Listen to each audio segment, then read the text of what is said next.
Welcome, friends. Saturday, the 31st of August. It is approaching 8:05 here in Cape Town, Southern Africa. I am in the shadow of Table Mountain, where I sit here, the most beautiful part of the world, I can say, but a little bit hot. As you can see, I've broken out into a bit of a sweat here. I am thrilled today to be bringing on to the Lazarus Symposium four pretty iconic figures. And we're going to be uniting these influential voices in exopolitics, interstellar dynamics, and extraterrestrial phenomena for an enlightening journey into the forefront of cosmic exploration and disclosure. And this segment is going to draw from the complexities of recent galactic breakthroughs and narratives that challenge and expand our understanding of the cosmos within which we find ourselves. We're redefining humanity's place in the universe and illuminating potential pathways toward our interconnected future. First, I want to bring on Lazarus' favorite, renowned for his groundbreaking work on the physics of consciousness, Dan Winter, who investigates the fractal nature of the universe and never lets up on that incredible subject. And his research has profound implications for understanding how consciousness can be sustained and interconnected across interstellar realms. Dan, I'm going to bring you in first. There we go. Good to see you. You look shinier than me, Sacha. You look good. I got a haircut butt. I was just going to say, I'm going to take that up with you later after this call. I thought we had a deal, Dan. No. I thought I could get younger, but I don't know. No, it looks good. Let's have a look at you close up. Hang on. Let's have a look, friends. What do you think? What do you all think? Give us a vote. Yeah, a little fuzzy. Glad to be here, Sacha. Glad to be here. It's a great look. Second up, friends. My beloved friend, who I see far too little of in this world. Somebody's starting up, and it's not mine, I'm glad to say. Laura Eisenhower, who's a global alchemical and cosmic mythologist. Laura Eisenhower is committed, as her legion of fans know, to unveiling the truths of our cosmic origins and the covert agendas influencing our fragile world. Her recent efforts underscore the transformative power of the divine feminine in the cosmic awakening journey. Laura, so happy to have you back again. So great to be here. Thank you so much for having me, Sacha. Hi, Dan. Good to see you. Hi, Laura. You're looking younger too. That's yeah, really... Laura, does Dan's short haircut get your vote? Yes or no? Absolutely. Love it. Oh, thank you. Thank you. I'm great. Okay. All right. It is now 1-1-1. We'll see how the score continues. All right, friends. Next up, Dr. Michael Salla, the icon, the legend, the pioneer in exopolitics, champion of the peaceful evolution of global society through the open revelation of extraterrestrial existence. And his focus includes deciphering the strategic impact of recent UFO disclosures and their potential to revolutionize global space policy. And he's one man who every time I finished an hour and a half or a 2-hour segment with us, like that just wasn't enough. Michael, so happy to have you back on Lazarus. Thanks for joining us. I'm very happy to be back, Sacha. This is really an exciting time as we enter this kind of home stretch where we are going to be meeting the ETs, the crypto-terrestrials, and it's just a question of how that's going to happen, how that's going to play out, how that's going to be spun out, but it's inevitable. Indeed, indeed. And last guest on the panel today, friends, Marina Jacobi, author and channeler. Marina Jacobi connects advanced extraterrestrial technology with human consciousness through her exploration of quantum manifestation. And she stresses the evolution of technology and consciousness as humanity gear up for an expanded cosmic role. Marina, very, very happy to have you on Lazarus Symposium. Thanks for joining us. Thank you very much for having me, and what a wonderful beauties in this symposium here. Thank you very much for having me. I really. So, Marina, where are you based right now? I am right now in Varna, Bulgaria for a bit, and then I'm coming back to US next year. So you're there in Europe, and Dan, you're in south of France? Yes, indeed. Mm-hmm. Michael? I'm in Key West, Florida, right out here in the midst of the Atlantean energies. Oh, sensible man. Cool. And Laura, where are you? I'm in Big Fork, Montana. There we have it. Good. Well, a good international medley today, I think.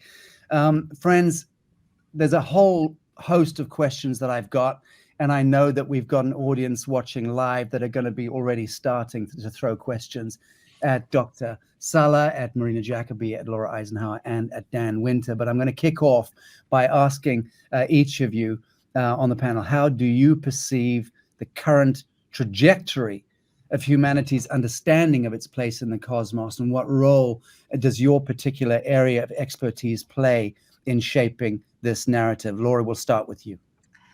Oh, wow. Great question. Well, I really feel there's alterations taking place with, the zodiac and how that corresponds to our awakening DNA, what's, been dormant. The alchemical laws of creation have been, I wouldn't say not accessible, but not very easy to integrate because of reversal grid technology and a lot of manipulation of our DNA, all these dark cycles of history that have brought us to the here and now. And I feel like bifurcation is more like a breakup, with a bad partner, this inverted matrix that pushes tyrannical control and misuse of power disguised as something that people mistake for it caring about us. I feel like we're in this massive breakup, and we're all at different stages. Some really weren't born in alliance with that, but came here to, help show the way. With it being about an inner activation and understanding of how these nefarious forces have been siphoning and harvesting our creative imagination and life force and energy to engineer and battery up artificial timelines that we don't need to consent to or participate in. So I see this sort of breakthrough happening, but in a very traumatic way for people. And it's sort of like the red flags you would see that are now bonfires. Like literally, they are so obvious to a lot more individuals. And this war on consciousness is really, playing out on the world stage in determining what is truth, what is artificial, what is a facade, what is a psyops, what is a false flag, and just looking at the planetary alignments and the greater cosmic intelligence and how it knows how to repair itself, but how these inverted storylines are based in the planetary alignments in order to hijack our ability to move through the growth periods and initiations. So I feel with the alchemical laws of the ether element, how that connects to the mitochondrial DNA and the nucleic acids of our DNA, which are elemental, there's a massive purging and purification process to these aspects of ourself. And the zodiac alterations are actually dissolving a lot of the Saturn squares, a lot of where this tyrannical control, this dark octave of Saturn has inserted itself in the minds and hearts of humans. And it's now turning into the higher octave, which is self-mastery, which is allowing these alchemical laws to dissolve the frequency fences and help us to remember our divine blueprint and the miracles and magic that we're truly made of, to manifest a beautiful future and not consent or give our life force away to the powers that want to be, that only have stolen power. So to me, it's a massive breakup, like a divorce. Beautiful. And Dr. Sala, what is your take on humankind's sort of health check, essentially, of humanity at the moment? And what is the work that you're doing? How is that impacting the awakening process that is palpably underway? Really interesting question, Sacha. Humanity, I mean, we are emerging out of a kind of tribalistic history where we are easily manipulated by the deep state into all kinds of political violence against one another. And now people are slowly being introduced to the idea of non-human intelligence, of either extraterrestrials or cryptoterrestrials or some kind of higher dimensional beings that are part of this UFO phenomenon, which is being thrust on the consciousness of people by the legacy media. Now, why they're doing that? Why all of a sudden, after like 60, 70 years of the legacy media, of officials and the intelligence community kind of like gaslighting people that the UFO issue wasn't genuine, it was something to be dismissed. Now all of a sudden it's front and center. It's something that everyone in the kind of professional classes, many universities, people from kind of all walks of life are suddenly being introduced to this idea that UFOs are real, and it's a question of what's behind them. And I think this is a part of this struggle between the different factions vying over where humanity is going to end up, where we're going to go. On the one hand, you've got the deep state, the powers that want to be, that are trying to manipulate us into a new control system, something that will perpetuate the kind of current financial system, the current level of technological development, where they can just manipulate us into one contrived conflict after another, false flag alien events, false flag crypto terrestrial attacks. And on the other hand, you've got this kind of like Earth Alliance working with the positive militaries that want to nudge us in the direction of this Star Trek future, where we partner with galactic civilizations into this incredible future where the advanced tech is going to come out. It's going to be used to transform our environment, transform our lifestyles. And so there's this struggle happening behind the scenes, and we see that kind of reflected. I mean, this kind of the fractal nature of the universe is very appropriate to understand the kind of the relationship between geopolitics and exopolitics. What we're seeing happening right now in the Ukraine, Israel, Palestine, that's a kind of reflection of this bigger struggle behind the scenes in terms of the exopolitical struggle between the Earth Alliance, the White Hats, and the deep state, and the remnants of these dark extraterrestrial forces, these kind of like satanic forces that have long suppressed us. So that's all being resolved right now. But what's good is that we are clearly on this trajectory to emerge in this new reality where this kind of like positive future, this Star Trek future, is going to be unveiled. But we're just going through the kind of birthing pangs of that. Beautiful, beautiful. Thank you very much. Marina Jacobi, what is your 2-minute or 3-minute piece overview, eagle's eye, on the health check of humanity, and also speak into that, the piece about technology and how that can and will impact the upswing, the upshift? Well, thank you very much. Right now, the way I was explained to me, we are merging realities within the realities. Everything is actually coming into this basically live chessboard that everybody's going to play out their final game. This will be resolved, they told me, in the next couple of years, back and forth with different things. Everything that is beyond the frequency of human consciousness of a high evolution will actually reproject itself and create realities that are in a lower vibrational sequence that these people will not be able to ascend. When in that reality is fifth dimensional and above, eventually we're going to become interstellar race. And in that merging, because it's reality within a reality, you're going to see the birth now of these new technologies that are going to be coming based on your vibration and what you projected in your reality and what you created. You may see basically reprinting of hearts, or using high-tech organic intelligence to actually mimic frequency sound and rebuild the body of somebody, or the cellular memory, or projecting a human consciousness certain frequency to basically enhance or rebirth and restructure some kind of an organ.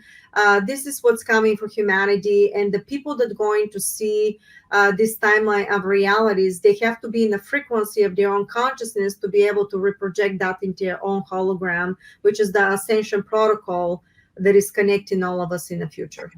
Very good. Beautifully put. Thank you. And that dovetails perfectly in a sense, to the kind of math of the one and only Dan Winter, who has hacked his hair off against my advisement, it must be said. And he was just about getting to that point where I thought you are the bastard love child of Terence McKenna and Gandalf, right? Could be a real hippie. No. Oh. All right. Well, you're looking great. You're doing something right. Your health check on humanity 2024. Yeah, we're trying to make a very simple summary here that, we agree with Elena and Michael and others who see the Nebu, Draco, and Greys having been ejected from the solar system largely. And the bigger conflict, we see it in the context of the ensouled versus the soulless. And actually the health check I have is bad in the sense that we're breeding 1 billion soulless young people who are going to bed with Bluetooth and Wi-Fi and chopping up their aura to such an extent that they're not going to lucid dream. And I have a slideshow prepared about the physics of why there's proof that that means they're losing their soul. So once we understand, we have this project. It's called physicsofsoul.com, 1 million views, 20 documentaries, whatever. And it's very simple that when the DNA is in presence of the right kind of coherent, call it the physics of bliss, the physics of sacred space, there's a braiding, ringing, implosive action. And squeezed out the center is called coherent longitudinal interferometry, literally measurably the physics of whether you can lucid dream, dreaming tracks, song lines, was called Kesjan body, rainbow light body, Ba from the Ka. So that coherent longitudinal emanation literally, measurably, electrically, not just determines if you can lucid dream, but determines measurably, and electrical engineers can teach this, whether you take memory through death. And we see that skill to know the physics of ensoulment as the only way to navigate that horrible tightrope between AI and soullessness versus the path of bliss and psychokinesis for humanity. So whether it's the Draco loss of long-term memory, hint soullessness, or the Draco and the Borg and the Greys, to understand the conflict and to give a practical leverage to young people requires teaching the serious science of what is a soul. And that's the slideshow I have prepared. So very good. We'll get to that in a few minutes, but that was beautifully encapsulated. My own take, Dan, in my sort of middling years, is that and looking back at the shit show of reality as I've perceived it in half a century, for me, the one takeaway is that the devil always serves God's design. And so when we talk about this new influx of soullessness, and certainly this outright siege against the ensouled, and with the younger generations as well, this systemic overthrow and takeover in that sense. Is that not simply symptomatic of what you would standardize as a bifurcation process happening at the kind of psycho-civilizational level, a very needful process? That's my point. Yeah, it forces us to learn the physics that if the kids do not have access to sacred space and bliss process, electrically, they won't get an immune system. They won't lucid dream. Their aura won't be coherent. They won't have a soul. They can't do any of the fun stuff that advanced ETs define as the difference between AI and Borg civilizations versus the self-empowered. So once we learn the physics of soul, we can walk the tightrope. That's my point, actually. Very good. Okay. So, Michael Sala, let's start with you. Please describe for us a false flag event that you mentioned recently involving crypto-terrestrials rather than extraterrestrials. And let's riff off that. Sure. Well, the crypto-terrestrials are these civilizations that live under the earth. I mean, you have both the human-looking civilizations, you have the non-human-looking ones. I mean, there's the ant people, there's the Sasquatch, there's the insectoids, reptoids, and so forth.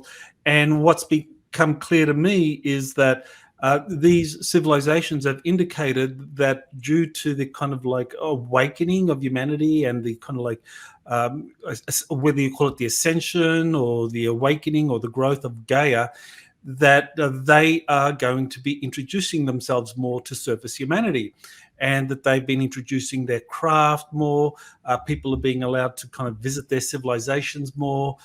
You have a lot of orbs from their craft. And this is something that the powers that were, the predator class, they're very aware of that. And so what they decided to do was that they would try to co-opt that emergence, that kind of rising human consciousness where we would reconnect with our inner earth crypto-terrestrial cousins, that they would co-opt that and turn it into a invasion of some kind. So we've been seeing over the last couple of years now just more and more of these anomalous situations like you had in Peru with the children being abducted. You have the sightings in Vegas, in Miami. You have these strange events involving these creatures that no one knows who they are. And you have also, at the same time, more and more publications coming out about crypto-terrestrials, because I think that's what the deep state is hoping to do, is to like kind of do something unexpected, because people have long been aware, due to Carl Rose and Stephen Greer, Werner von Braun's warning about a false flag alien event. So many people are aware that, okay, the deep state has had this plan to pull off an invasion from space that they would pin on extraterrestrials, but no one really is prepared for crypto-terrestrials, because the big thing is that the deep underground military bases all over the world. I just did an interview with Gene Decode, and he estimates that there are 5,000 of these deep underground bases, these DUMBs, and many of these bases have very big cloning experiments, very big cloning projects, and they're cloning hundreds of thousands, even millions of clones that can be used for staging a kind of false flag alien invasion. Now, that doesn't mean it's going to happen, but it'll be a crypto-terrestrial invasion, which is intended to kind of like co-opt the genuine crypto-terrestrials from introducing themselves to surface humanity. So that's the struggle right now. Right. It's very interesting because Dan and others have been saying, and I've heard this from a lot of very, very solid sources in this pretty enigmatic sphere, that the Draco element in that sense have departed, and 2020, 2021 was absolutely shift point. But it sounds to me like if we've got millions of souls being kind of colonized underground into these kind of drone armies and what have you, what was the point of sending the Dracos off world if we've still got all this detritus under the surface of reality to deal with? I mean, yeah, if anyone on the panel wants to speak to this, please do. I think, Marina, I knew you were going to put your hand up. Yeah, crack on. Okay, because I have live channeling, literally they said that is not going to go the way they're planning. And they talk about some kind of a sound coherent resonance. That sound coherent resonance will be implemented within the interstellar, intergalactic spacecrafts when it converts in a certain spinning circle of a sequences. Is going to be a laser point to spread out like almost like the sun rays.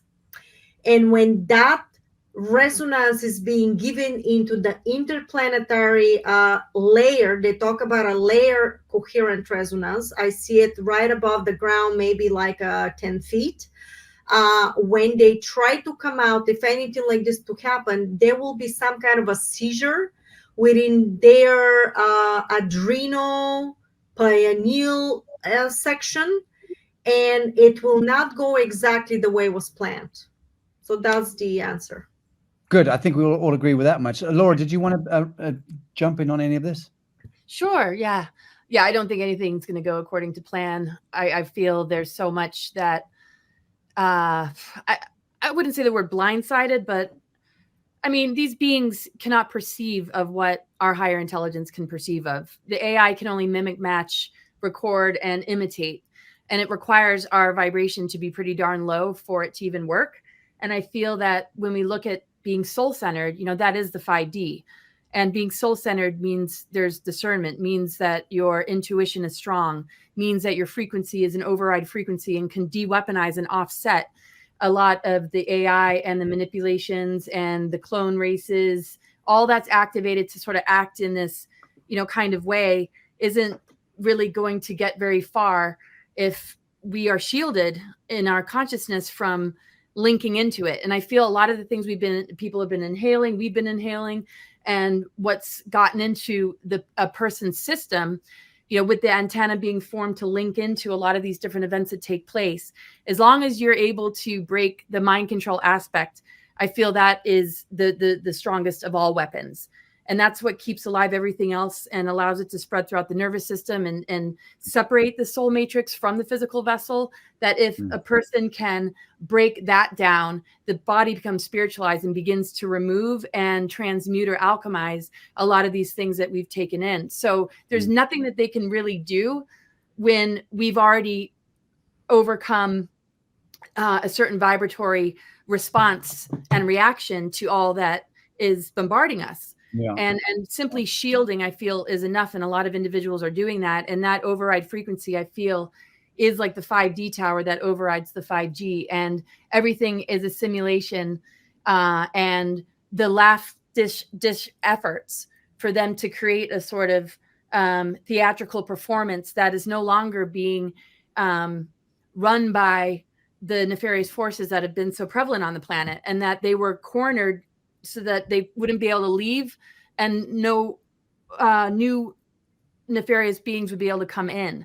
And I feel that with the Guardian forces, the Earth Alliance, and the positive military units, it has like cornered them. And that's why we see so much theater, because they're kind of dealing with it behind the scenes, but not wanting, humanity to, see this total takedown just yet. And I feel it's a major bridge right now between the false world collapsing and the new one emerging. And whatever last ditch efforts they could do are not going to succeed. Very good. Dan, you've got a short presentation can you kick that off now? Sure, that's great. Yes. Share screen. Okay. I will bring it up. Select a Chrome tab window. Yes, it's a keynote. Here it is. Is that now? This will share. See if this works. Are you seeing my screen? Yep. Here we go. Okay. So, by the way, I love Marina's idea about a frequency signature. We know the frequency signature that triggers a bliss in binaural beat, and we think that's key to the physics of rapture, which is very much like Marina's thought. And Laura's right; it is alchemizing. So, yes, this is what I was saying before, that we see the big picture between the Nebu and the Borg, and the galaxy politics now as literally between soul and soullessness. And this short series of visuals is about using the Atlantean fire crystal toy stone, its history and karma, as a key to the big picture in humanity of how AI dominated versus the actual physics of ensoulment. So we're looking here at the center, and Sacha has his gorgeous giant Vajra there too. But I did this interview with Elena, and she's showing us as a clicker at the center of the fire crystal or Mercury vortex, but a fire crystal at the center of the Vajra. And that clicker is a pulse wave. It's a square wave that implodes it, and it projects a longitudinal coherence out the end. So there's many pictures of these things. You've seen the analysis. I did many interviews with Elena about this physics. So this brings us to firecrystal.com, where we're actually teaching the physics of Atlantean fire crystals. Elena did a fabulous summary of Atlantean history recently. We just want to go deeper into the key physics, which is the fire crystal physics. And that's from firecrystal.com. We have learned that what triggers the fire crystal is a very particular frequency series, not unlike Marina was just talking about, called phase conjugate pump wave. And when you piezoelectrically pump that into the crystal, you get this form of implosion, which drives a coherent longitudinal wave out the center. And that longitudinal wave out the center is actually, let me just see here, I'm on the wrong screen. Just give me a second. As in pyramidwirelesspower.com, the dimensions of the pyramid so accurately couple those frequencies, actually the Schumann phase conjugate pump wave, it's called the Hummer. And when that conjugate pump wave cascade is coupled piezoelectrically in the pyramid or the fire crystal, that implosion drives the coherent longitudinal out the center into globalwirelesspower.com, pyramidwirelesspower.com.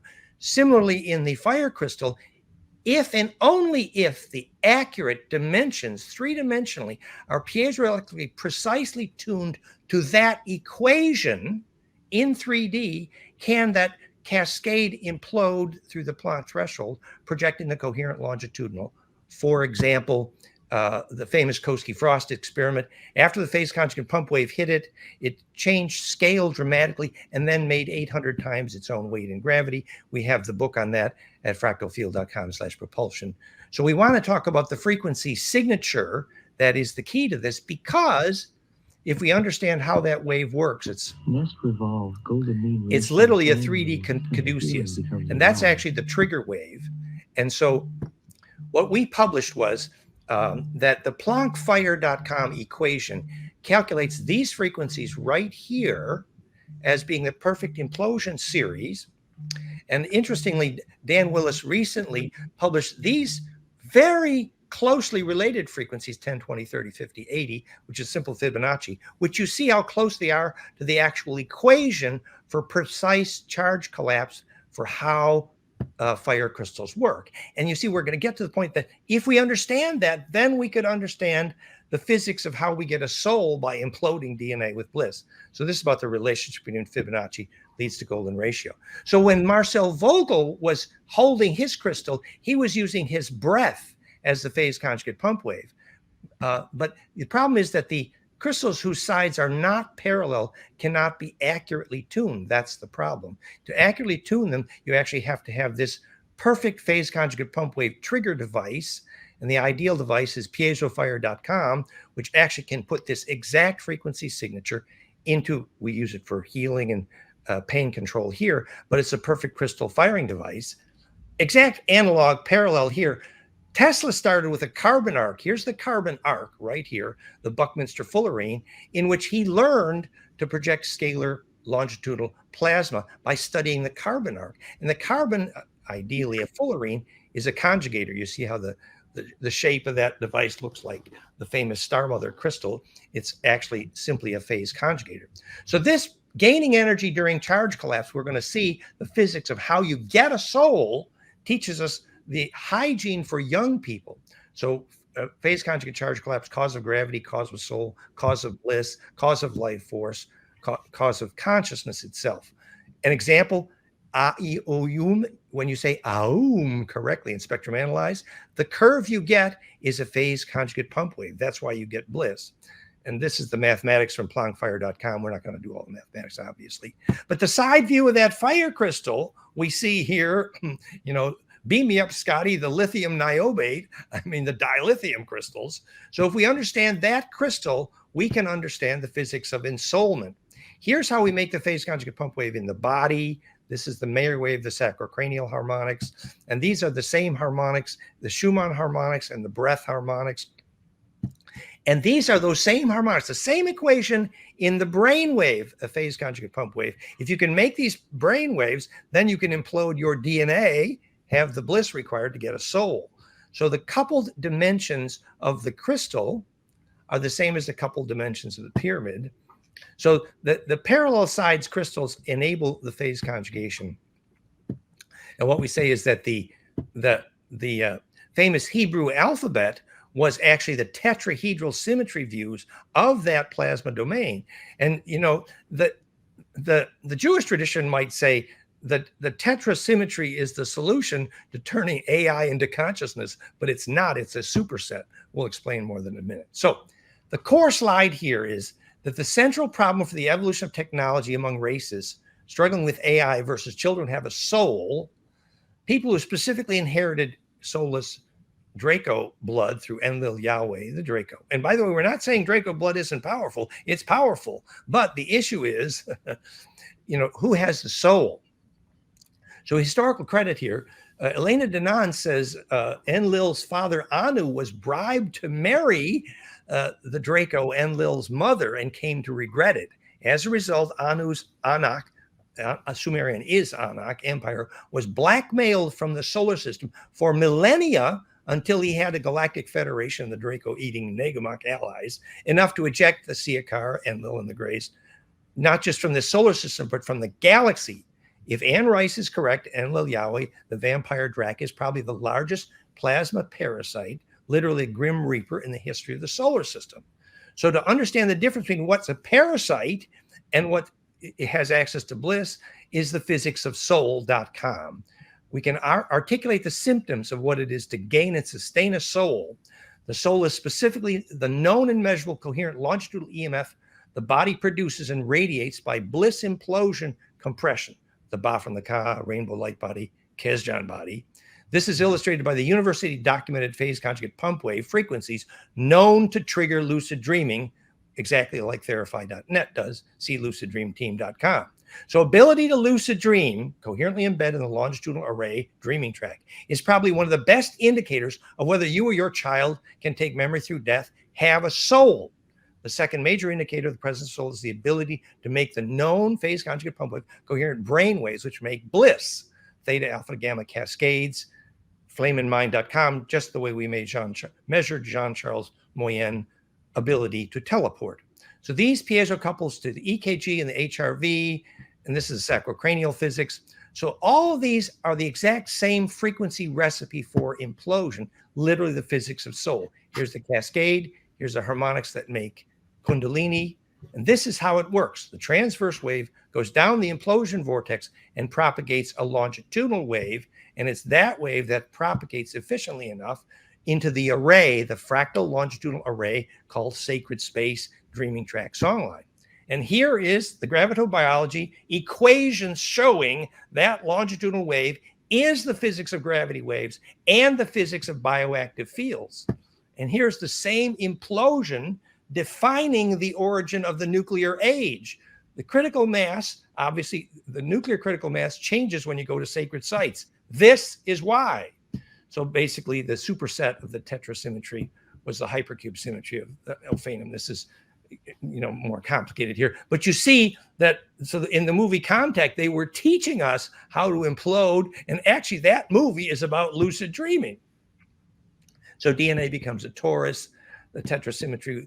And so here is phase conjugation in the DNA directly. There is implosion happening in the DNA. It's literally a pump wave. So the physics of soul is actually the DNA needs to be in the presence of bliss, sacred space. And the opposite of that is the electrosmog, Wi-Fi, Bluetooth hell that a billion children are going to bed in every night. That's the problem. Here's the coherence of the love affecting DNA measurably, the braid algorithm DNA. This slideshow goes on a bit too long, Sacha. We don't have time for the rest of the slideshow. But here's phase conjugation light. Here is just to finish. This is the university study on which frequencies trigger lucid dreaming. Here is those same frequencies triggering lucid dreaming, literally a soul at therify.net. Here's us measuring this same cascade of frequencies, triggering measured teleportation with Jean-Charles.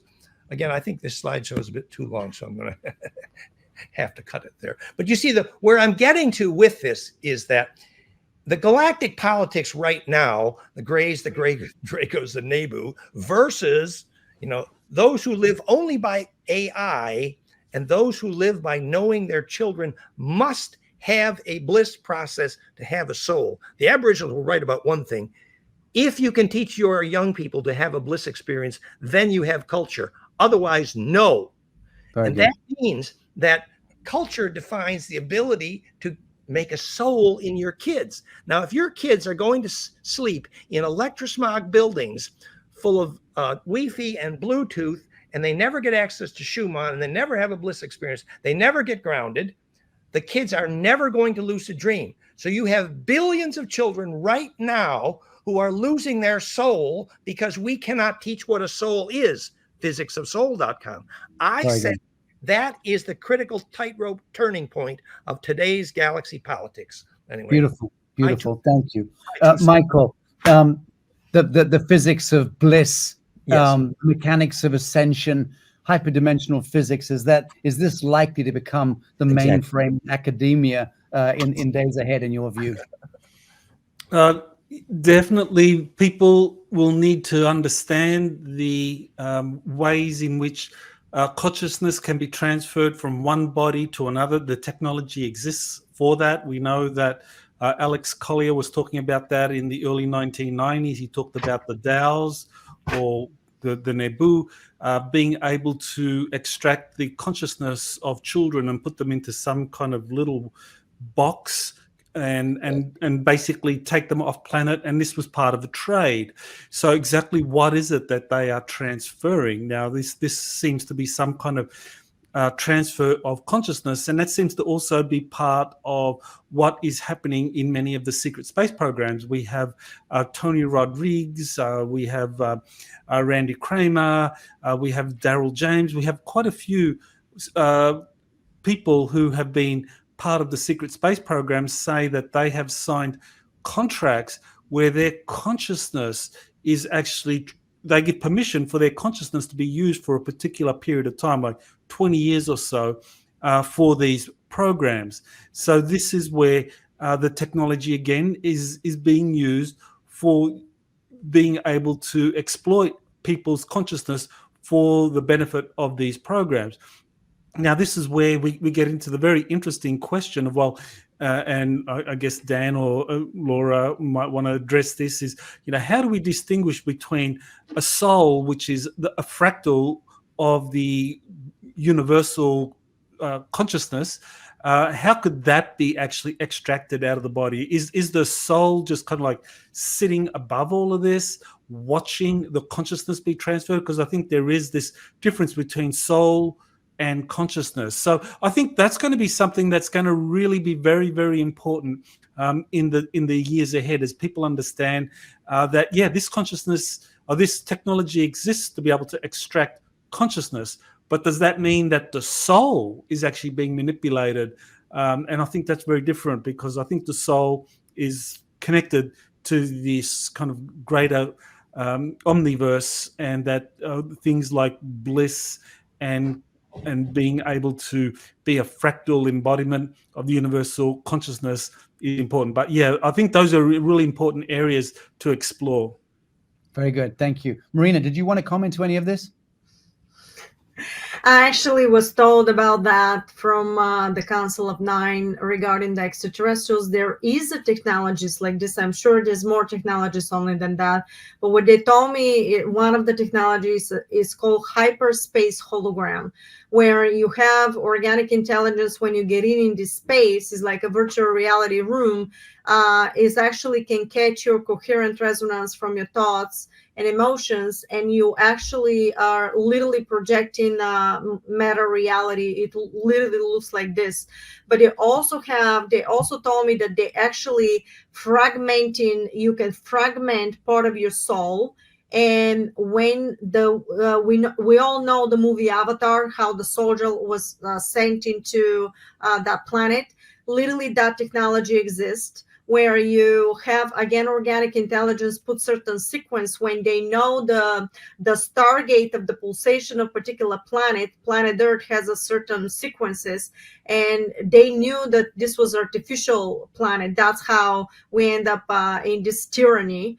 And in order for them, there is true, I totally agree with Dr. Sala, there is technology that they can basically take off the soul. I was told about that, and they can trap it and they can do this stuff. But at the same time, the same technology or similar, it could be used for if a planet is being taken over, the good guys basically can actually send a fragment of somebody's soul, like a soldier, within the AI program, in order to maintain that connection between the extraterrestrials platforms of spacecrafts or technologies, in order to download information within the structure of that prison, the way the planet Earth was. So these technologies could be used both ways. So it's very important for us to understand that each technology has positive and negative inputs within everything we do.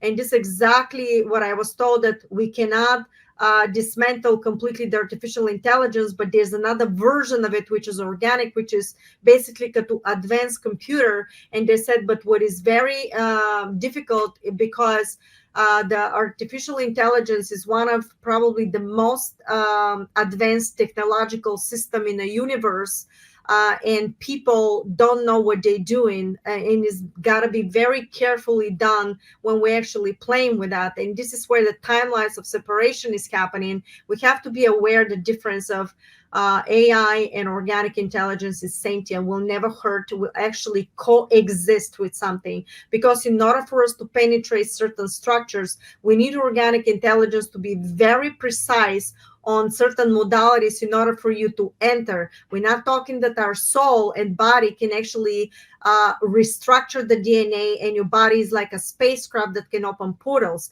But the problem with that is that when there is an artificial planet or a system, only your body and soul cannot just enter, and you need a protection of mimicking the technology that was used there, almost like you going in a battle, you need a protection because everybody else has the big guns. So it's very complex, actually, but I agree with everything you guys saying, because there are different aspects of this stuff that we have to really pay close attention to. It is more to the story than only the dark side or the white side. It's gray in between. Yes, very good.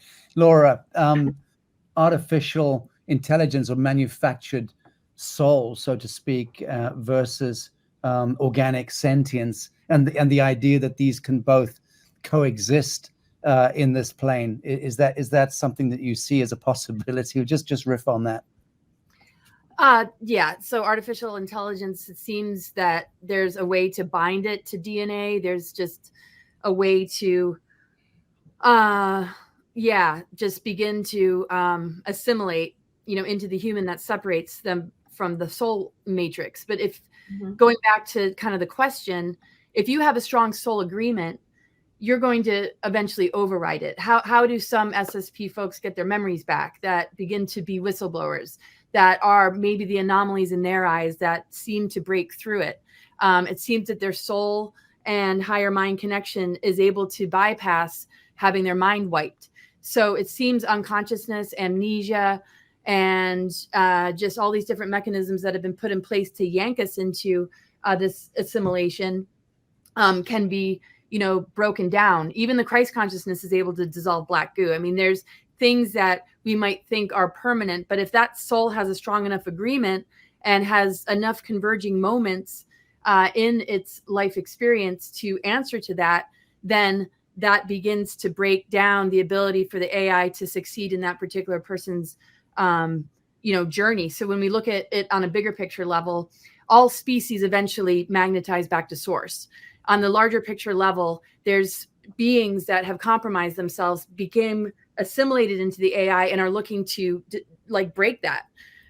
So I feel like the soul matrix within ourselves, which is moving into the 5D and beyond, has a magnetic attraction to return to source, and that the soul journey will go through different experiences and maintain, different memories that a life review will provide. And also, a life review that one can have while still maintaining the physical vessel is strong enough to begin to break down that AI, which really, really requires the assimilation, whether that's an agreement, whether you're my lab, it's something that only the individual can determine for themselves.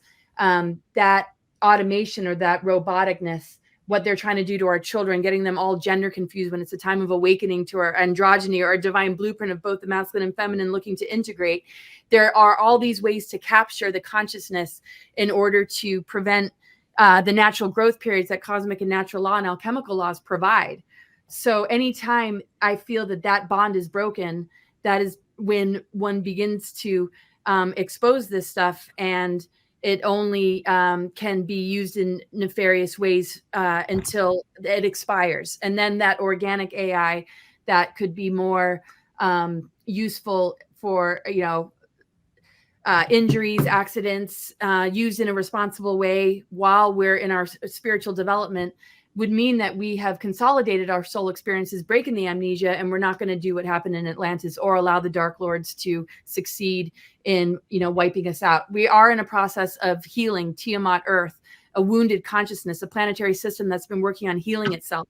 So they keep creating trigger events to keep people in a trauma loop, to then have the AI assimilate into a negative polarity of reaction instead of unity consciousness. That's where the divide and conquer is really, really starting to invade the consciousness in an AI kind of way. And if we look at war on consciousness, that is the war for the soul that gets lost from the individual, but then magnetizes back to itself eventually on down the timeline somewhere. Very good. Brilliant. I was just thinking today how that this recent political shit show that's playing out in the United States, which of course impacts the whole world by extension, with Trump and Kennedy, for instance, as a career familial Democrat, switching over and endorsing and supporting Trump. And then today I saw that venal little toad of a man, George Bush Jr., I see that he's now thrown his lot in behind Kamala Harris. So with this, what's going on with the hemispheres switching in the geopolitical domain? Dan, I'll bring you in here on this subject, but what the hell's going on when we see these huge archetypal memes playing out, which are clearly scrambling the hemispheres and seem to be orchestrating dystopia of the highest order of magnitude. Is that a healthy sign of a breakdown of the shit show, or is that a sign of serious distress? And I want to take this toward the subject, toward the human being the universal or the galactic genome playing out on terra firma, and what's happening above is kind of taking place in the theater below.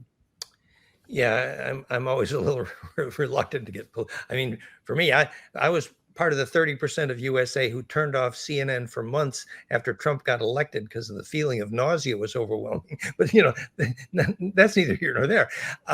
One thing I will say is that the concept of democracy, where people are able to become self-steering, is absolutely central, which is to say the priceless concept of individual freedom. And I know that's certainly warped today, but the sacredness of the fact that people must evolve to being self-steering is essential. It is a central part of when you die or when you lucid dream and you're out of your body. How do you steer? We have a very good physical sense of that, actually, and it's very democratic. You are a plasma donut, literally at that moment, and how you steer that plasma donut, ball lightning, is very good with telepathy for the same reason. So this gets back maybe to a previous concept here. The center of consciousness is the point of implosion, called the phase conjugate point, but the soul is how that inhabits the local array. And the larger the array you can inhabit, literally the longest wave of memory, which is why you cannot be a species with amnesia if you want to have a soul. We've got to recover the ancient memory. Hancock was right. So I think that the sacredness of democracy and what that means, some aspect of freedom of speech, the fact that inside your aura will never be self-steering or take responsibility for itself unless that implosion is enabled within. And literally, the definition of freedom inside is the same as the physics of bliss. So we've always said, if you have access to some form of bliss, that is the first time you are not a parasite, because your aura has its own source of charge. The same would apply to young people. When enough people have access to bliss, that is the physics of the reason beehives can navigate. Royal blood is present. The beehive can swarm. Otherwise, no. It's called the body politic. If you don't have a body, so the body polis biologically is the collective bliss cocoon, which by definition is navigable. And by the way, by definition, eliminates the need for government. Very good. Very good. No need for government. Is that where we're headed with our galactic interfacing, Michael? Well, there's going to be a need for governance. So I think what we're seeing now is that people, many of them for the first time, are being forced to make a choice, that they are looking at what's happening around them. They're looking at the policies that are being passed in the United States, in Europe, and elsewhere, but particularly in those two areas. A lot of people that have been coasting, assuming that political leaders are making responsible choices, that the mass media or the legacy media is very informed on world events. Their world has been turned upside down because they see the legacy media is just putting out these agendas that are serving the deep state. They see major politicians trying to push these policies that no one wants. No one wants for there to be kind of this unlimited funding for Ukraine to fight this senseless war against Russia that everyone knows they're going to lose eventually anyway. People don't want to fund what the Israelis are doing in Palestine. So people are being forced to make a choice. And of course, you have the whole COVID thing, the pandemic thing. And so I think that's what's happening now, is that people are being forced to look at what's being done around them, and they're saying no. And that is really amazing, because that's what's led to the collapse in trust in the mass media. It led to collapse in trust in elected political leaders. And where do people go? Well, they go to the alternative sites. They go to your channel, Sacha, mine, Dan's, Laura's. They go to find these alternative voices because they don't trust the mass media anymore, or elected politicians. And I think this is part of the awakening. And as they come to our sites, as they come to us, we're putting out a very different frequency to people that they were previously watching on, watching on the legacy media and so forth. We're putting out a truth frequency, and that's opening them up to this greater cosmic reality. So now all of a sudden people are being opened up to the possibility of, well, there's galactic civilizations, there's inner earth civilizations, there's this hyperdimensional awareness. And so, we are in the midst of this incredible birthing process. Right, but if this plane of existence upon which we find ourselves is a fractal, and is a kind of from the cascade from the heavens, really the question really is, if we're in such a fucked up dystopian mess on terra firma, is this reflective of what's taking place at the galactic level? I mean, in congruence with fractality. Absolutely. I mean, that is what is happening. I mean, at this larger galactic level, I mean, you have on the one hand the Draco, the Nebu, who have their own great cosmic galactic empires struggling against the positive extraterrestrial civilizations, the Andromeda Council, the Galactic Federation of Worlds, the Intergalactic Confederation. And so there's wars. I mean, Elena Danaan is describing these wars of liberation happening around the galaxy right now. So absolutely, we are a fractal embodiment or representation of what's happening at that big picture. Which brings me to the seminal question, which is, isn't it you and I, us, the resurrection of the angelic human, as I would spin it?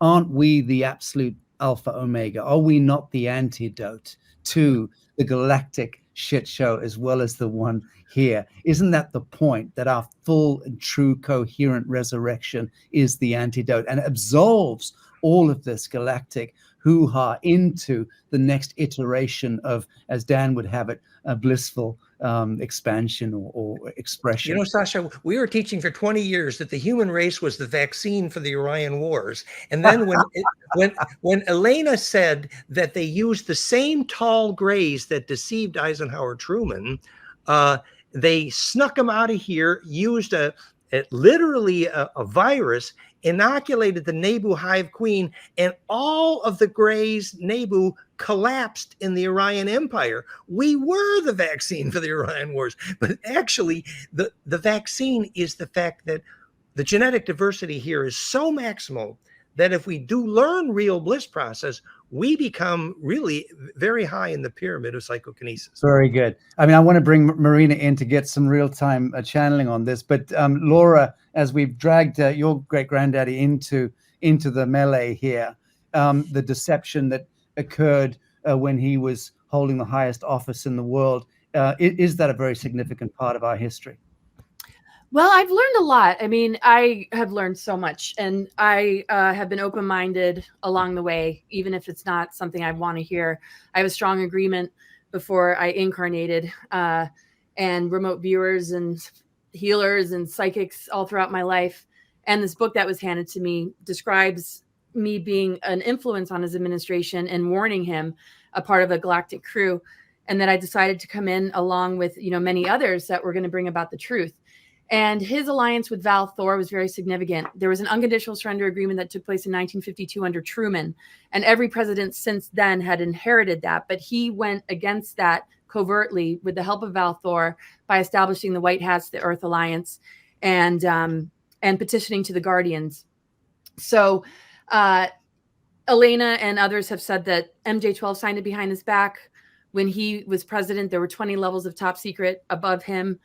And I feel one of my favorite quotes from him is that people want peace so bad that the governments had better get out of their way and let them have it. And I really feel, there was deception with these beings. And he was in a very, very difficult situation after the Second World War. The Admiral Byrd trying to invade the Antarctica underground base, and then the flyover in 1952 of the UFOs. And that was basically when the surrender happened. So he entered office in 1953 and supposedly ordered an invasion on Dulce Underground military base in 1954, the same year that people have said that he signed the Greada Treaty. So he was trying to take out the Greys, and then 1958 or later tried to invade Area 51. That wasn't successful. So I think, his final speech was very cryptic and has to do with us, has to do with a knowledgeable and aware citizenry that I'm sure, along the way he was manipulated to a certain degree, saw through it, did all he could, just like us on the human level.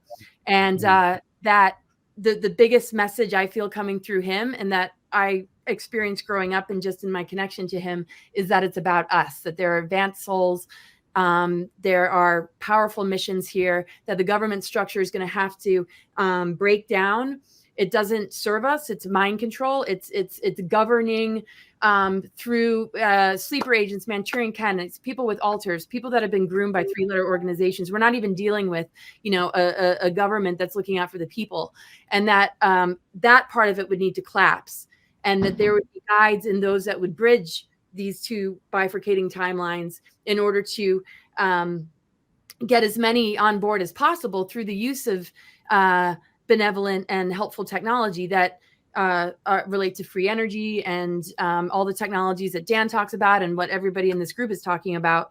And that was actually offered to a lot of high-level people that were in those kind of positions. And he began to work with those star beings. And so that's in a book that was handed to me. It's never been published. I don't have fixed beliefs. I'm just sharing everything that I've learned. I put it all in my book, and it's sort of up to the reader to decide what they resonate with most. But the most important thing and the message that I've taken away, just being a member of this family, is that we've got it within ourselves. We're going to join together. We're going to unify. We're going to pool our resources together. And then in exposing all this, it's going to give each of those leaders a chance to say they've either been blackmailed, they've been compromised by MK Ultra, they've been compromised by SRA, and to take the leadership of like a Kathy O'Brien, somebody who has been able to break through that, the SSP people that have been whistleblowers, that they are going to be and they already are, such an incredible force of leadership on the planet right now to help those that are in these governmental positions or in these higher up positions begin to help us to assist them in breaking free, because they're not really operating from a soul level. And I think that is going to be a huge part of the rehabilitation and the rising of a new kind of structure that's in connection with cosmic natural law. And that is living very close in harmony with nature and our unfolding and awakening divine blueprint. Like you said, the awakening and embodied angelic races that have been, targeted for a really long time. And we are the more advanced technology. So yes, I have heard all sorts of things, but through synchronicities and understanding also the Truman, Churchill, and Hitler connection, there was a lot that was already established to begin to allow mass abduction of humans, and it wasn't under him. But I know he just stays real close and is very heartbroken about how, things have been, turning around, and is trying to get my attention to not give up. And I certainly won't, especially being with all of you, and just the love and the healing and the rising above, that is really where the power's at. So beautiful, Laura. And you're so right. And thank you for raising also Kathy O'Brien's name. I just received a beautiful letter from her this morning. We conduct this ongoing love affair and write to each other constantly, have done for a couple of years. And I just absolutely adore this woman. I've spent some really good time with her in the last couple of years. Marina, I wanted to bring you in here because there's a lot here for you to digested, but yeah, your comments and thoughts and feedback. Well, the structure of the universal form is looked into fractally and is looked into the collective. If you look at fractally, you will be able to see a lot of tuning frequency that are coherent and similar resonance. And when you tune in into this one, for example, your planet Earth or different extraterrestrials, each one has its own evolutionary process within consciousness itself. And if you look at individually, that coherent resonance for itself can get in very dark layers of multiple realities and dimensions. And if you start continuously tuning into this, or maybe that, you fluctuate in the realities, and you actually can trap yourself between the drama of each individual reality for itself, planetary, off-planetary, or literally individual. But if you look at the entire system of consciousness within the cell, like a being for itself of coherent resonance that is a 1 ohm sound of resonance, then you will bring this off-balance incoherent resonance into one evolutionary process. Look at from above, know that all that so-called bliss you talk about it, or heart frequency is within, feel that energetic field in each reality from that point of view, based on evolution through your perception, will change the resonance down the line when all of it is going to be in alignment. And when it's in alignment, that coherent resonance in now each individual platform will be able to convert itself in a higher fractal of existence for itself. So it's going to reprint itself in a better position in coherent resonance towards ascension. So instead of looking planet Earth or of extraterrestrials, in which individual race they've been doing because of the dark forces that they've been implemented there, look at it from above of consciousness itself, because if these races end up implementing themselves within the structure of consciousness, so consciousness created fractally part of itself, reprinting something by learning process. So unite in individual coherent resonance through the bliss, through the love, and each reality based on that is that focusing on who did what and how they did it is good to know history. But once you know history, focus on unity structure. Unite and combine your ideas together. And this is how you're going to create the next step of evolution, projecting individually, because your ascension is not only individual, but is also within the collective consciousness itself. Beautiful. Thank you very much indeed. I appreciate those words. Dan, forgive me, I want to put this to the panel, but it's kind of, I was thinking of Dan as I was reflecting on this early this week. I was part of an interesting conversation which included the chairman of Bitcoin, who's a very, very brilliant individual. And what emerged, he said that that the future currency that we're looking at is going to be predicated on he had different notions of what value was, but he said karma was going to really define the value of stuff moving forward, because with this galactic fusion point that we're reaching, when there's going to be at the terrestrial level, I guess we'd think in terms of quantum financial systems and zeroing out debt and nullifying and negating the old pyramids of power and universal abundance incomes and all of that, delightful sounding stuff. So in a world where we do emulate our Andromedan or Pleiadian or Alpha Centaurian brethren, and we do take out of the equation blood economics and scarcity and what have you, and we have universal abundance around with us, what is going to play out as the new currency? Well, the chairman of Bitcoin told me it's going to be based on karma. That was interesting. I mean, I thought, wow, that's an interesting spin. I disagreed. I said, and I think that it is going to be stories. It's going to be, when we're all the same, and we all have access to the same immortality, we all have the same access to limitless bliss and all the rest of it, surely it's going to be the telling of tales. Surely it's going to be the stories that cascade through our blood to the here and now. So would you agree with that, Dan? I'll throw that to you first, but I also want to get Dr. Sala's take on this, on what the new currency is likely to be when we all do reach that galactic fusion point, and we're not wanting for anything. We all know the story about Al-Bilik. We all know about how it talks about flipping to the future 25,000 years or however many years it was.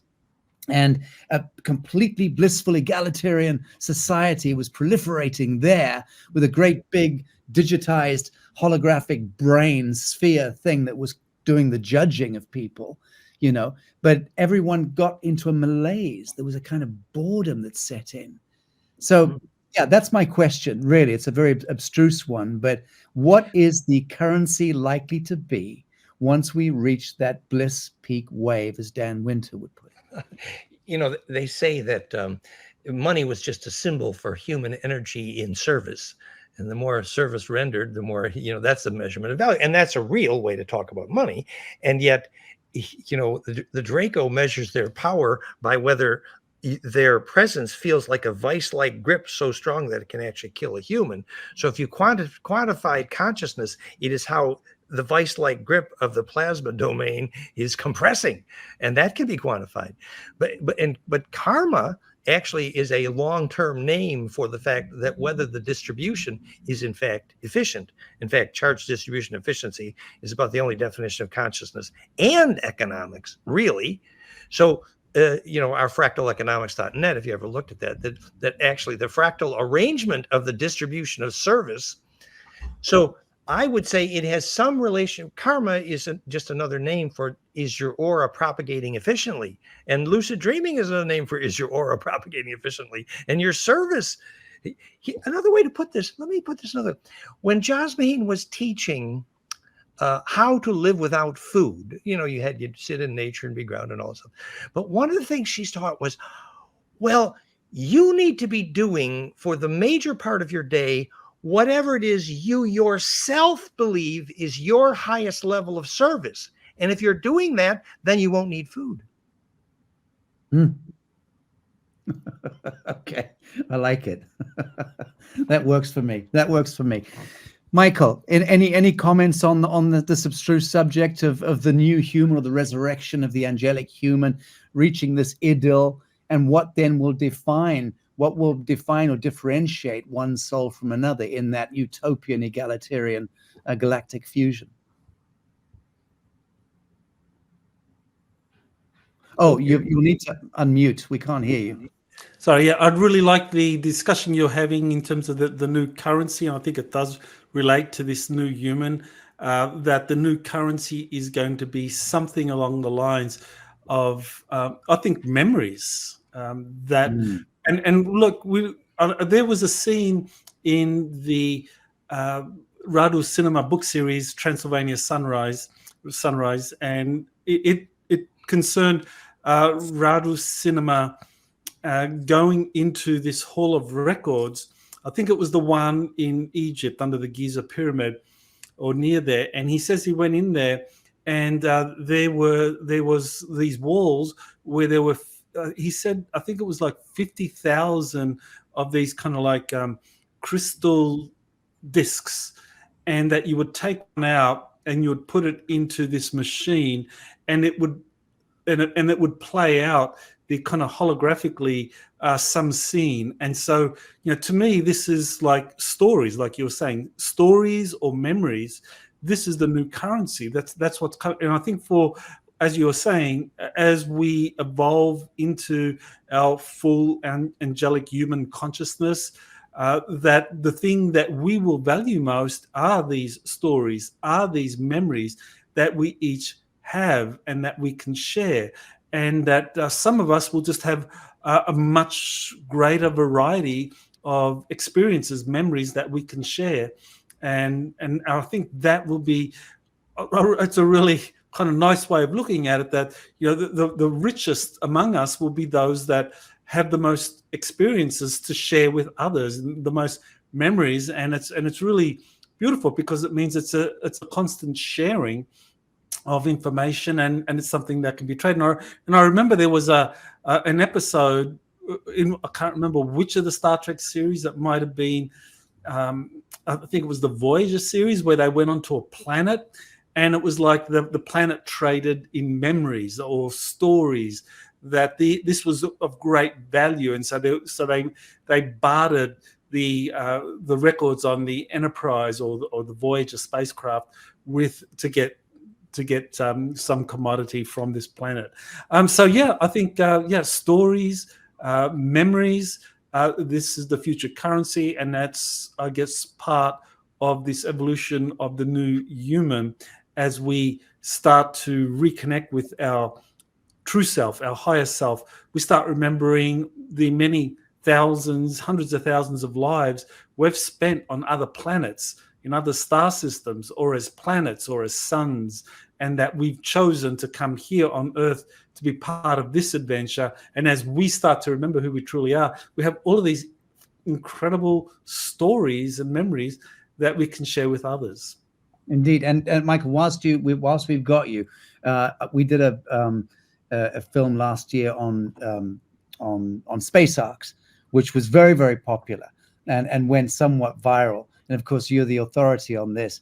What role, just to encapsulate that intriguing subject, what role does or will space arcs be playing in this paradigmatic shift that is upon us?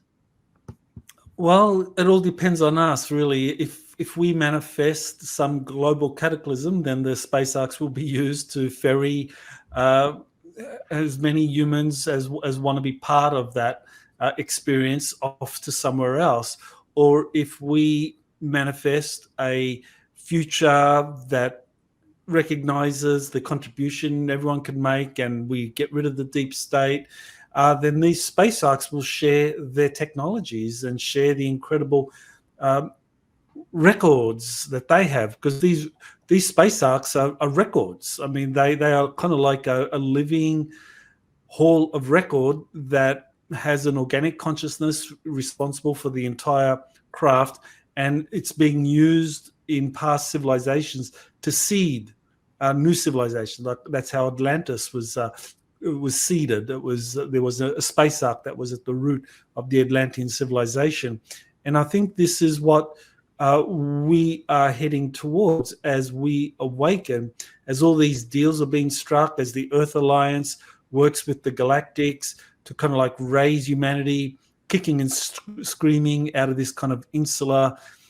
society, planetary culture that we have, into a galactic civilization. Then we are going to have all of this information presented to us.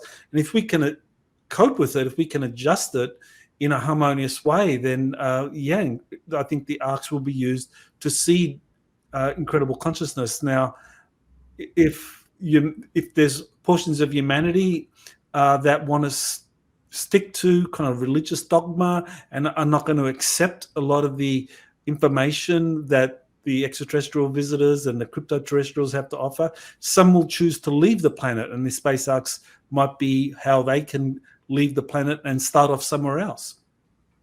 Very good. Dan, what do you know about space arcs? Well, I was just going to say, I spent years studying the physics of the Ark of the Covenant shortly after I studied the physics of Tesla's carbon arc.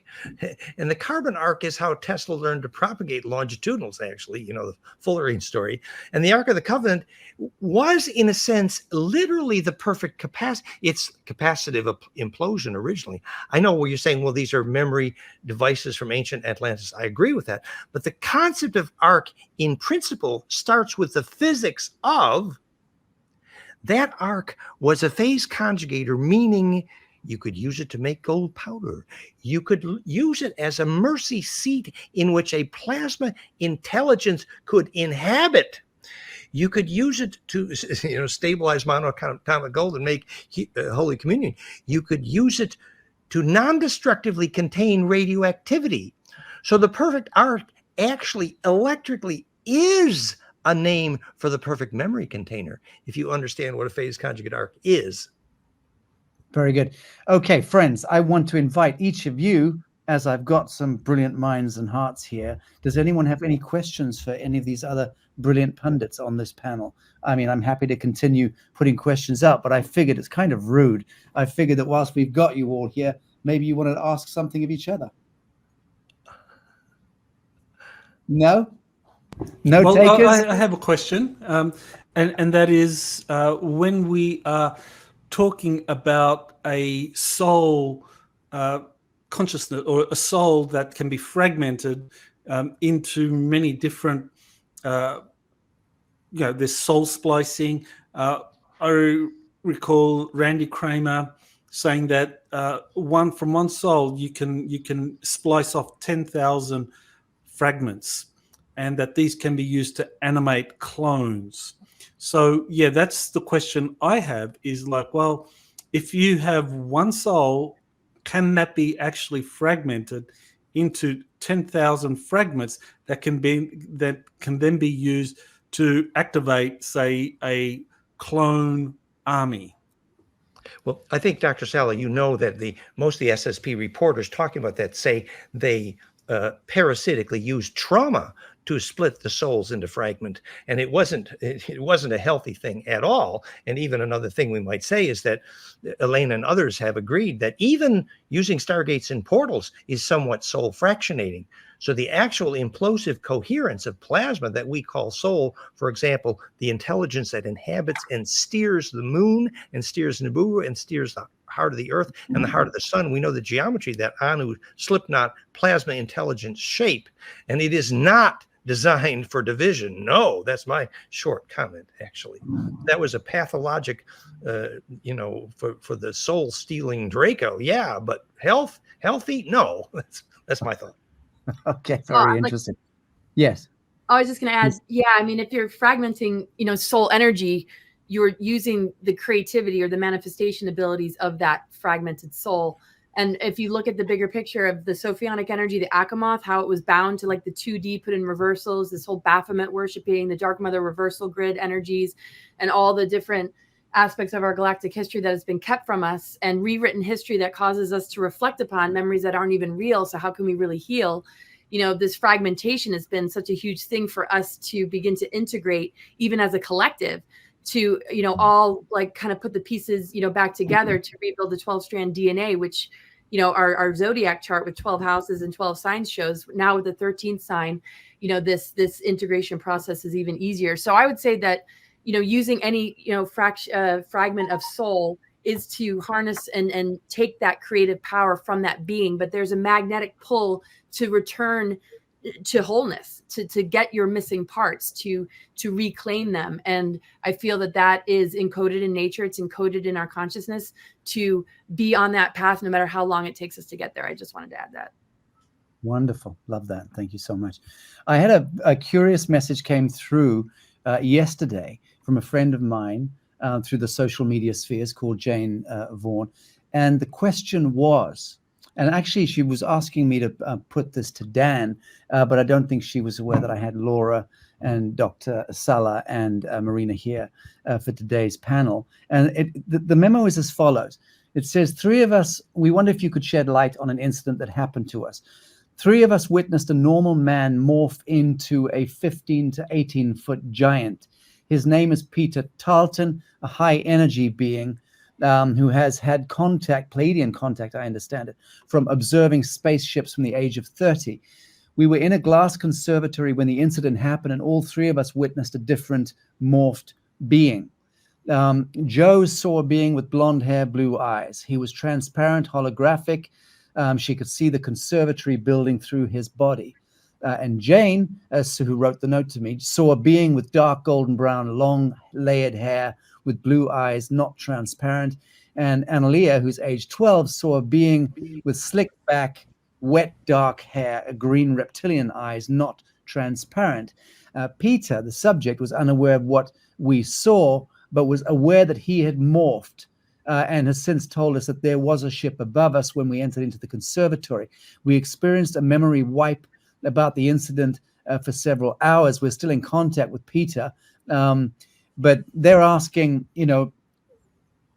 they're saying that Joe is continuously experiencing energetic auric fields of gold, white, and clear sparkly light on a daily basis since shaking this chap's hand, Peter, who morphed into 3 separate entities. We can't get our heads around why we saw 3 different beings. Would you be able to explain? Can anyone help us to understand? It's an interesting one.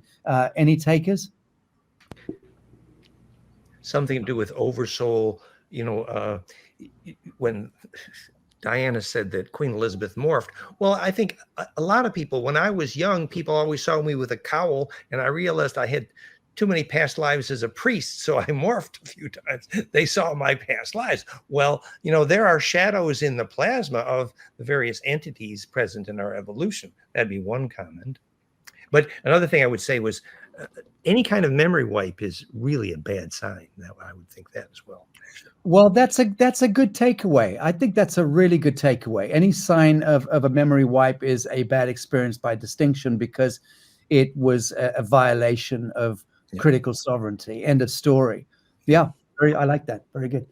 Okay, Laura, I wanted to bring in astrology here, and I wanted to invite you to explain to us how and if you believe astrology can play a role in the future. I mean, if we're moving beyond 1260 time, we're moving beyond circadian rhythms, we're moving beyond the kind of cycles and movements of the spheres as we've commonly understood them for millennia. My understanding is that a true paradigmatic shift as we springboard into ascension means a departure from much of the metric that has defined our glimpses of reality. Do you agree with that, or do you think astrology will evolve into something even greater? Yeah, I think it's already evolving. There's zodiac alterations that are incorporating, the ether element. Ophiuchus, the 13th sign, the sun started to move through Ophiuchus in 2010. And that ether element being corrected out of the reversals that are symbolic of the inverted pentagram have allowed for the Saturn squares and some of the really tough oppositions and some of the difficult aspects that people have in their zodiac chart to begin to dissolve and not have so much power and control over them. And I see a zodiac chart almost like a treasure map, bringing us into the 0-point unified field. And that's kind of where X marks the spot. Once we overcome the patterning, we're not looping in it, we're not unconscious, we're not in autopilot, we're not just responding to the psyops and outer events that keep us looping in some of these lower octaves or aspects, and we begin to move into the initiations that the outer planets provide, Pluto, Uranus, and Neptune, which really is, switching on dormant DNA, awakening to our higher mind, our intuition, our creative imagination, the Plutonic Uranus energy, the electromagnetic spectrum, the fullness of spectrum of frequency that we have available to us to create and manifest from.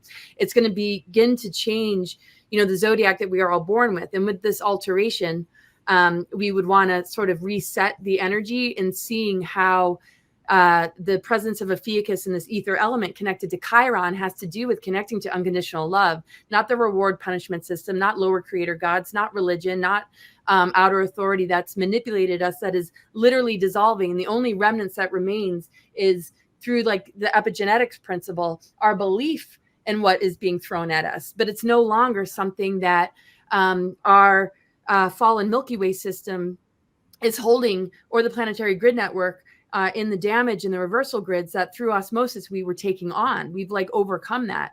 So in that, the zodiac is shifting and changing. And I think a mindful, conscious person doesn't even need it, but as a tool for self-development and self-knowledge and even the medical aspect of astrology, it can be really helpful in this time of deprogramming.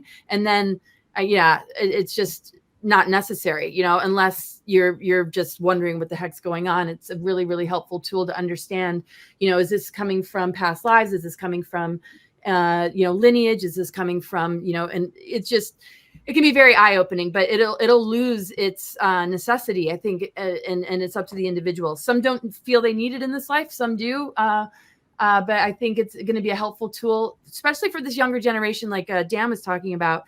The level of targeting and separation from soul matrix, I think it's really helpful when I work with parents and their children to understand what is actually happening and to actually see the data. So I think it's helpful up to a certain point, then it won't be even necessary. Very good. Thank you.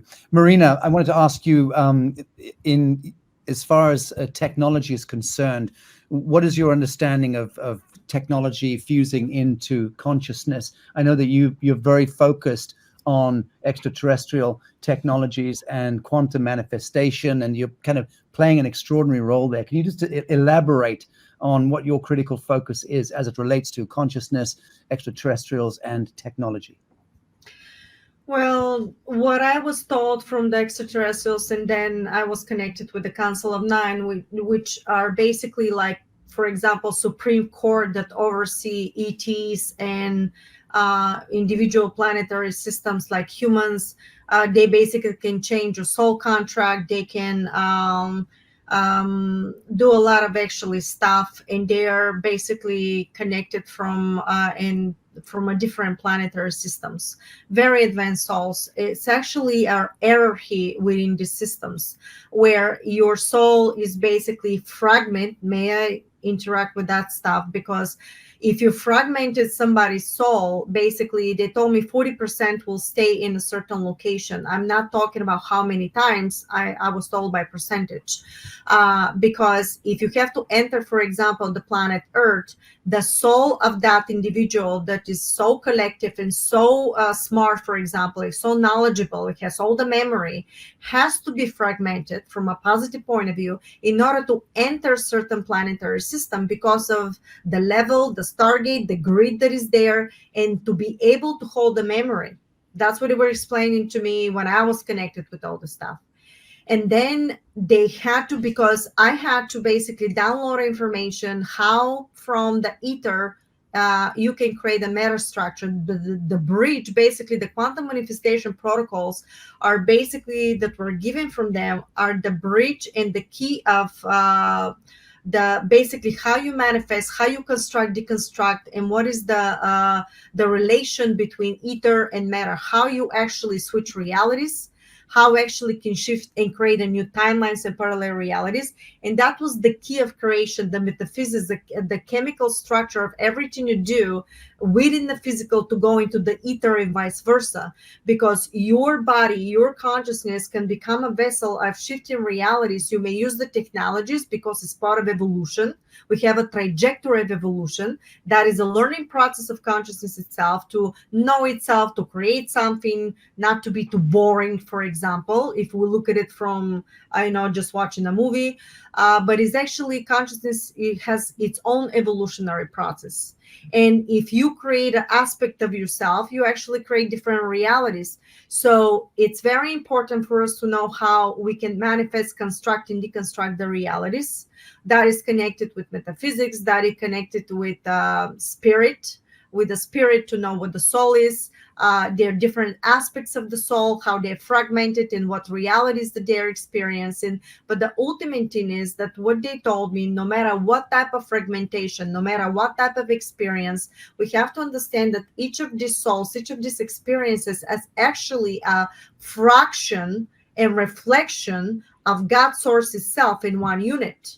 And that one unit could be a galaxy, could be individual, could be a somebody, bloodline, of family timelines, and that is an experience from consciousness. But all of the above, they're actually fractal expression of consciousness itself. So it's never separated. It is a finger, for example, of the body of consciousness, whatever that is. So it's always part of it. So when it's ascension, consciousness will bring all this reality in coherent resonance, and no matter what is happening through synchronicities of this individual people's life or planetary systems or galaxies, everything is going to become coherent through different situations and expressions of itself that will pull itself back to basically new level of expansion of an coherent awareness.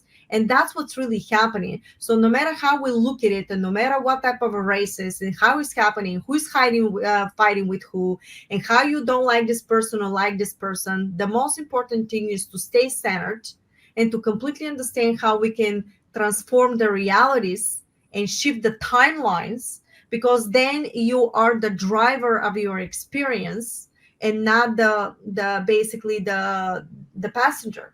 And that's what is the most important thing for me. So I look at it from like watching a movie. Each person, no matter if President Trump or somebody else, is actually part of that process of evolution, even if some of the stuff doesn't make really sense to us. But all of the above is actually literally created from consciousness itself, of self-expression, to pull itself, because the positive, they told me, positive frequency sound wave is actually by the power of 10 more potent on resonance than the negative low rumble. Very good. Beautiful. Thank you very much indeed. Mhm. And turning to the audience, there's a segment coming up, an hour-long segment with Marina Jacobi, so stay tuned for that. And as we come to the close of this galactic status report, I just have a distinct question for Laura and for Michael and for Dan. We began almost getting on for 2 hours ago speaking about, I asked, what is the health check of humanity, health status of humanity? But this question, closing question, it's connected to really the next span of time, the next 7 years or 8 years leading up to 2032. I don't know if Laura, for instance, is going to corroborate this, but I've heard it now on so many fronts that it's becoming for me a very, very deep and meaningful timeline, or a dateline zero, is that 2032 is most likely to be the upshift point where we get received, as it were, into the Galactic Confederation of Worlds. I've heard this from so many different sources. I don't particularly want to debate that piece, but I'm taking that as a marker in my own scheduling in my own head. And if 2032 is likely to be a dateline for the upshift and our reconvention with the star nations, so to speak, as a species now fully stepping into actualization, and stepping into this extraordinary covenant that each fractal individual human has been sworn to, as well as the morphogenetic collective, which is that we are the cross, we are the grail, we are the tabernacle, the sepulcher, all of these holy of holies. It's all contained in the atom seed of the Atman, of the fully realized human, or the resurrected human, as I would put it, which is why this fucking story of, constant purging and dying and resurrecting, and Lazarus is why I named this initiative after it. It's a theme that sings in the human. The hero's journey is something so deep that every human being, no matter how great and no matter how ignoble, we could be smoking crack under a newspaper, downtown Chicago. We could be a billionaire sailing on the Pacific on his $1 billion yacht, and reflecting on how extraordinary and beautiful life is. It doesn't really matter about that. Within the atom seed of each one of us, the pulse of humanity is the hero's journey. And each of us are the hero, as indeed each of us are the villain, and each of us are the Messiah as well. And that's really the privilege that I'm speaking to here in this conversation with this group of noble souls and pioneering souls, is speaking to that aspect of the immanent aspect of the true human, the realized human, which is that we're taking it from here. We're about to stagger to our feet and crown ourselves and take the throne ourselves and step up as sons and daughters of God, is the kind of colloquial language that I like to use with my Middle American brethren, people with pitchforks and Bibles and guns. I've always trusted them. But my question to Laura and to Dan and to Dr. Michael Sala is, what is likely to really transpire in the course of the next 7 years between now and 2032? I'm just keen to invite your perspective on what you envision the world may look like in 2032. I'll start with you, Michael. I think by 2030, 2032, we're going to be living in what we would consider to be a kind of like Star Trek society, where a lot of the advanced technologies have been revealed. The extraterrestrial presence will have been disclosed.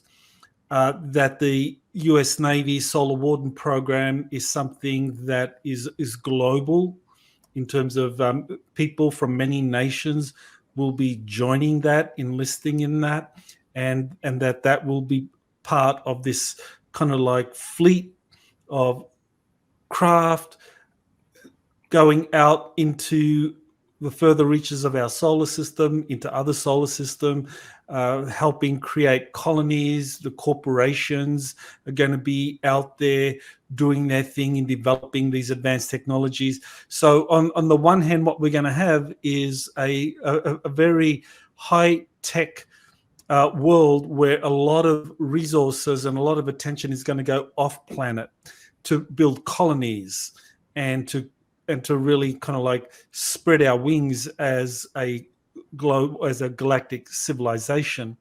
And I think that there's going to be a lot of kind of attention to try and get people to buy into that as really being something good and something positive, and that this kind of a future, this Star Trek future, is something that we need to invest in. But what I think a lot of people are going to start realizing is that really this is giving our power away to highly organized institutions, running the space fleets, that are building the technologies, that are in charge of these colonies, that people that buy into that are really giving their power away. And I think that you will have a kind of like a counterculture, if you like, of people that understand that our true power comes from, connecting with our fractal representation of the omniverse, that we connect with the consciousness of the planet, of Gaia, of the consciousness of the sun, and the consciousness of the galactic sun, the central sun. And so in that sense, it'll be kind of like there will be those that will be developing consciousness and developing technologies of consciousness, and kind of like Jedi Knights. And I think that's a positive thing. That's the sort of thing I would like to nurture, and I imagine many of those in this panel would kind of consider that to be more along the lines of what we like embrace in terms of values and aspirations. But definitely I see that's going to be the challenge. That on the one hand, you're going to have this kind of like Star Trek future, which is going to be very much a techno-centric civilization where people are being encouraged to give their power away to all this advanced technology. And there will be this kind of countervailing movement where it's like, okay, no, it's all about consciousness, connecting with our soul essence, understanding that we are fractals of the omniverse. And I think that's going to be the big challenge as we get into 2030. Beautiful. Thanks so much. That's beautifully stated, Michael. Dan, Michael's heading full tilt into Dr. Spock and Captain Kirk territory. 2032, you wake up, rub your eyes, look at a beautiful sunrise in southern France. How's the world going to look in 2032? Well, I wanted to say that when I was young, I worked with a group called the Reverend Mothers, who were right out of Dune, and they could, see the whatever. And they said that I was Lazarus. I studied that. And I said, the lays are us. That it's actually a laser phenomena that enables longitudinal coherence to go through death and wake up as Lazarus. Now, I see, I've been studying the physics of death for all my life, and we know exactly why death visions are contagious, et cetera, et cetera. We know that why successful death requires a black hole compression, because you can't get into the array otherwise, inhabit the array. Now, I see a near-death experience coming for the planet, actually.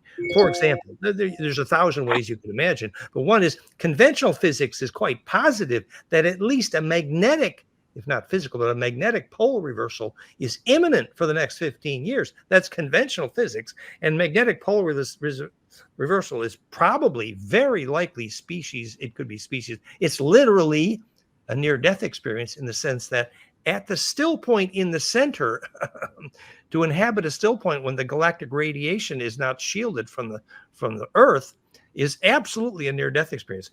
Whether that's right or not, here's my intuition, and that is that the skill and power and service that's needed to survive those years, these upcoming years, is literally, for example, the ability, you find your magnetic line cross, your sacred space, wherever it is, hopefully get the hell out of the city. And at the magnetic line cross that you should inhabit like a grid, like the synapses of your brain, but it's the synapses of the planet, you close your eyes at your sacred space and learn to use that magnetic line as your eyeballs. Like I was in this French cathedral, closed my eyes, and I could see the waterfall where the magnetic line through the church came from. It was just like looking at a hologram, because I was at the center of a sacred space and I could see into the array. I'm saying Lazarus inhabits the array to get through death. And I think finding your sacred space on the array is essential to get to 2030, because I think we've got some messy time. I mean, the US government isn't going to take easily to the fact they have to admit they lost World War II and millions of people got abducted because of their stupid. So that isn't going to come easily, this disclosure. No, it's going to be a near-death experience for somebody. And so however it shakes out, I see near-death experiences coming. And to prepare for that, cities ain't going to work. And inhabiting the array is. This is my thought. Okay, well, that's a brilliant take. I mean, I have to say, from Star Trek's holodeck to exactly. Inhabit the holodeck. Planetary NDE. But absolutely. Just to share with the audience, this is what Dan was referring to earlier. Yes, before we began the show, I showed him this is the equivalent of an Anunnaki big dick, incidentally. Two Anunnaki walk into a bar, right? You pull that out. Yeah. It's fabulous. Thank you, Dan. I greatly appreciate the NDE piece. Laura, what do you make of that? I mean, it's between Michael Sala's 2032 vision and Dan. Dan's didn't exactly give me his vision, but he just expressed or described what is likely, or in his puritanical scientific mind, will have to take place and take effect before any ascension takes place. There will be an NDE. What's your take on 2032? Wow, yeah, gosh, following those both of you, and what you said was so amazing. Yeah, I mean, I think the near-death experience is major. We have a Saturn conjunct Chiron square Pluto. We already have Chiron square Pluto, and what does that mean? An intensification of like toxicity and the need to release and let go, like getting to a critical point in which you can't move any further down a certain trajectory without the soul's last attempt to get your attention. That's kind of like a life review. That's like really, really looking at your agreements, what you're consenting to, what your belief systems are holding. And as we move into this next year, Saturn in Aries, Neptune in Aries, the nodal shift, which the eclipses activate, it's going to be North Node Pisces, South Node Virgo. So South Node is what we're reflecting upon. North Node is where we're heading as the next growth period. Then it's going to go to Aquarius North Node, and Pluto already moved into Aquarius. So by that point in 2032, we're going to be well on our way of seeing this rebirth through the Aquarian energy, Uranus energy of sovereignty and living your truth, but also the shadow side of technology, the dark side of technology, which is transhumanism. So what choices are people making? Right now, the choices are when facing the negative ego with the North Node in Aries and Chiron in Aries.